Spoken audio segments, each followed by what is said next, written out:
मुझे क्या करना पड़ेगा? मुझे बताएं मैं क्या करूं कि मुझे यहां पर ये मुझे डराए ना।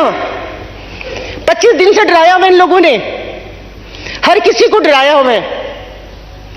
फोन पे बात करती, रखो फोन पे बात नहीं करो। अरे फोन पे बात ना करूं तो क्या करूं मैं? क्या किसी से बात नहीं कर सकती? तो मैं यहां पर कहना चाहती हूं कि भाई मुहब्बत वतन है। मेरी पार्टी को तो इन सब लोगों ने बोला हुआ कि तुम लोग तो उनकी गोद में बैठे हुए हो।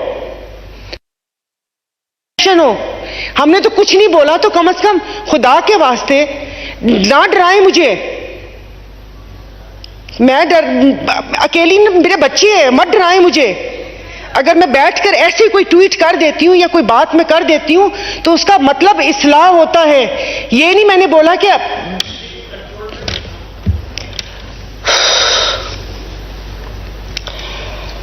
पता नहीं, अब तो बोलने को भी दिल नहीं करता इनको।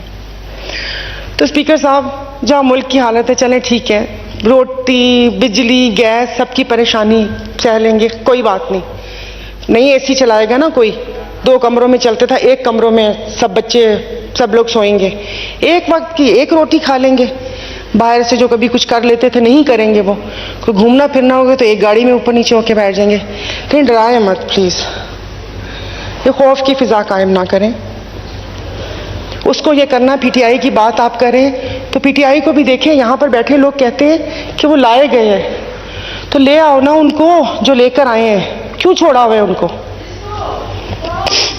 No cross talk please, no cross talk please. आप मीरपुर खास के हालात सही करें, वो सामने देखें, स्पीकर साहब नजर आ रहे हैं, तो उससे क्या कहते हैं, तो सर फिर कटहरे में लेकर आ जाए ना। अभी एक इस्तेहकाम पाकिस्तान पार्टी बन गई, जिनके बारे में अब कह रहे हैं कि हम मिलके पाकिस्तान को इस्तेहकाम और दवाम बख्शेंगे। मैंने तो यही सुना था कि इन्होंने कहा था वो एटीएम है, मैंने तो यही सुना था कि ओन चौधरी ड्रग डीलर है, मैंने तो यही सुना था फवाद चौधरी लोटा है, अलीम खान बिल्डर माफिया है, जमीनें वो करते हैं। तो ये सब कैसे इस्तेहकाम बख्शेंगे? मुझे भी तो बताएं ना, मुझे भी तो बताएं ना कैसे इस्तेहकाम बख्शेंगे। कि वो अभी पता चला किसी पीसीबी के चेयरमैन पे हो रहा था, उनकी फैक्ट्री सील कर दी। मुझे उस दिन पता चला कि उनकी शुगर मिल है। सारा सेनेट तो बिल्डर्स से भरा हुआ है, टोबैको माफिया भी उधर है। आज यहाँ बात कर रहे थे टोबैको की, तो मैंने कहा शायद पता नहीं लड़ाई हो गई है उनसे। बिल्डर्स, कॉन्ट्रैक्टर सब मौजूद है वहां पर, तो फिर कल को यहां पर भी आ जाएंगे। जो करना है कर लें, क्योंकि जो भी अगर आप सही करेंगे या गलत करेंगे उसका हिसाब आप लोग खुद आप देंगे। कोई, क्योंकि वो एक जजमेंट डे भी आएगा ना, और वहाँ पर तो कोई खुफिया वो चीज़ भी नहीं वो हो सकती, ना कोई सिफारिश कर सकता है, ना रिश्वत चलती है वहाँ पर। वो आप जाने और आपका काम जाने। लेकिन यहाँ पर जिस वक्त जो जिंदा है ना, उनको थोड़ा सा जिंदा रहने देते। माँ बाप, जो बूढ़े माँ बाप है ना, वो बच्चों को अपनी बीमारी बताते हुए शर्मिंदा होते हैं कि वो वहाँ पर शर्मिंदा होते हैं, वो उनको नहीं वो कर सकते कि अपनी बीमारी का बताएं कि वो बच्चा दवाई कहाँ से लेगा। हम बच्चों से शर्मिंदा होते हैं क्योंकि ज़ाहिर है जो माँ बाप है वो सोचता है अच्छा कि बच्चे को किसी अच्छे स्कूल में डाल दें, तो उस अच्छे स्कूल में ज़ाहिर है बाकी लोगों के बच्चे भी पढ़ते हैं, फिर सवाल करते हैं, माँ बाप शर्मिंदा होते हैं।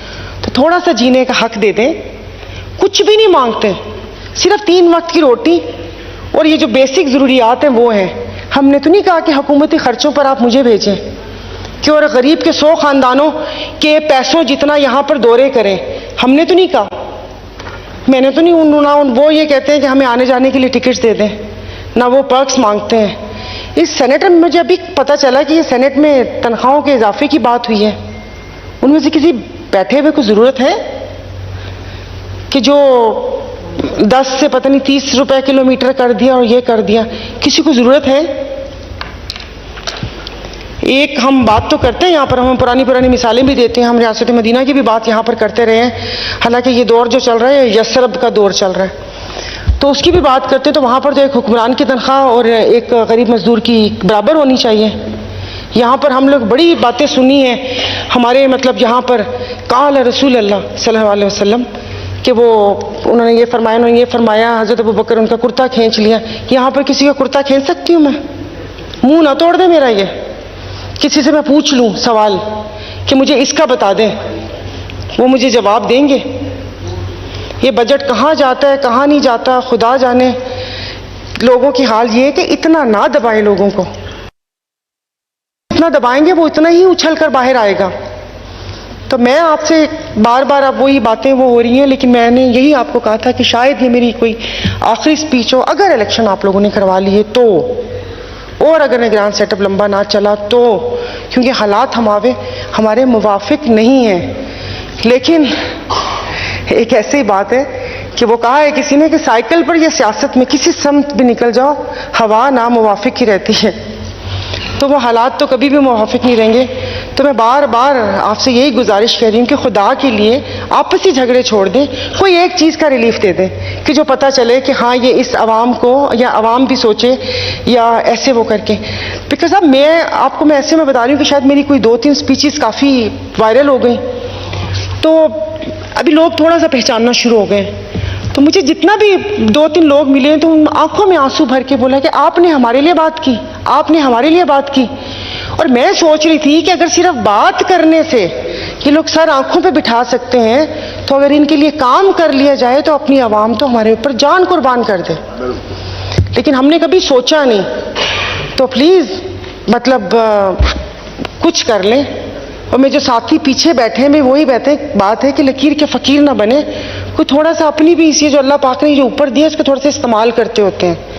ये ऐसे थोड़ी है बिल्कुल पैक्ड ही वापस लेके जाना है। तो सोचा जाए कि ये हम किस चीज की तकलीद कर रहे हैं और बोलें। देखिए बोलना चाहिए। आज जिस पार्टी का हाल आप देख रहे हैं वहां पर यही था, बोलने नहीं दिया जाता था। बाकियों की बात नहीं मैं कर रही, मैं अपनी मिसाल दे रही हूं कि जब भी बोला बिठा दिया गया कि खामोश होकर बैठ जाओ, बोलना नहीं है। कि उनको ये बात समझाई जाती कि अपनों से लड़के कोई नहीं जीत सकता। और जैसे अभी किसी ने कहा कि ऐसे लोगों को कुचलना चाहिए। मजे की बात यह कि जिनको कुचलना था वो तो कॉन्फ्रेंस करके बाहर आ गए। इस हालात तक पहुंचाने में वो सिंधी में कहते हैं ना फूकू बरण, मतलब चने की झाड़ पे चढ़ाना, ये तो वही लोग थे। अब वो लोग आकर वापिस से हमें इस्तेहकाम पाकिस्तान की वो बुनियादें डालेंगे कि पाकिस्तान मुस्तहकम कैसे होता है। हाँ ये बात है कि वो क्या कहते हैं मुगल का सरिया और स्टील डालेंगे तो फिर शायद उसमें कुछ हो।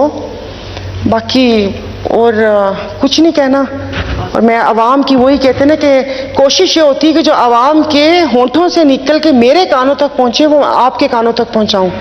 तो इसे बहुत मुश्किल में है लोग, पर थोड़ा सा मतलब वो कर ले, ये सब चीज़ें ख़त्म कर दें, इनकी अयाशियाँ ख़त्म कर दें। 22वें ग्रेड के अफसर, आई एम सॉरी अब मेरी ज़ुबान अब ऐसी क्या कोई अच्छा लफ्ज़ नहीं मिल रहा है, तो दाएं बाएं से अपनी पैदागिरी कर लेते हैं। इनको कौन सी ज़रूरत है कि इनकी तनख्वाह में इजाफा कर दिया और इनको गाड़ियाँ और इनको पेट्रोल दे दिया, बस कर दें, बहुत ज़्यादा वो कर दिया। अभी ये यहाँ पर बात कर रहे थे ख्वाजा आसिफ साहब ओवरसीज़ पाकिस्तानी की, आप लिस्ट शाया हुई थी, वो कहीं पता नहीं कहीं होगी, कि जिसमें क्या कहते हैं 80% तो हमारे ब्यूरोक्रेट्स हैं जिनके बच्चे वहाँ पे रहते हैं। और बल्कि एक वाकया भी था कि एक बच्चा था तो वो स्कूल में थे तो उन्होंने ऊपर से जहाज गुजरते हुए देखा, तो एक ने कहा जंग होगी, उसने कहा नहीं, दूसरे ने कहा जंग नहीं होगी। टीचर ने पूछा क्या हुआ, कहता उसने कहा कि जंग नहीं होगी। तो टीचर ने मुस्कुरा के पूछा कि तुम्हें कैसे पता चला कि जंग नहीं होगी? कहते इसलिए कि बाबा ने कहा था कि जब जंग होगी तो हम इस मुल्क को छोड़कर चले जाएंगे, तो इसलिए मैं यहाँ पर हूँ। तो आप सब लोग पिछली गवर्नमेंट में भी एक ही सुनती आई, एक पेज, फिर वो पता नहीं एक पेज हवा में उड़ गया। आप लोग भी अल्हम्दुलिल्लाह सब साथ हैं, तो इसमें आवाम का कुछ कर लें। ये उस तरह ना करें बस सिर्फ 1 मिनट, एक पेज बहुत बड़ी मतलब वो होती है, मतलब आपके किसी फैसले पे कोई रोक टोक नहीं होगी ना, मतलब सब आपके साथ हैं। जमातों की बात करें कि सारी जमातें आपके साथ हैं, ये तो फिर वही हाल हो गया कि वो एक एग्जाम चल रहा था, टीचर के जानने वाले का बेटा बैठा हुआ था, तो उसमें आया कि 3 उलुल अज़म अंबिया अलैहिस्सलाम के नाम लिखें। तो अब उसने बच्चे को नकल भी करवानी थी 1 पेज, तो उसने पास आके बोला कि तीनों मामू के नाम लिख दो।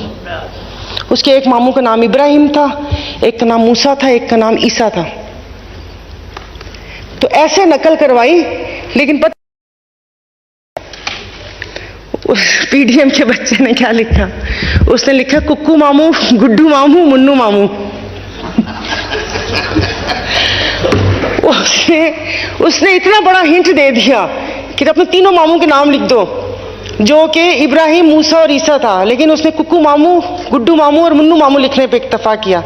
तो प्लीज़ अगर आपको मिला है तो मामूओं के नाम सही सही लिखें, ये गुड्डू मुन्नू कुक्कू पे अवाम का नाम वो करें, और हमारे पीएम साहब की ज़ुबान में कि अवाम को इन भंबड़ भूसियों में ना फंसाएं, जो बात है वो सच सच बताएं। और प्लीज़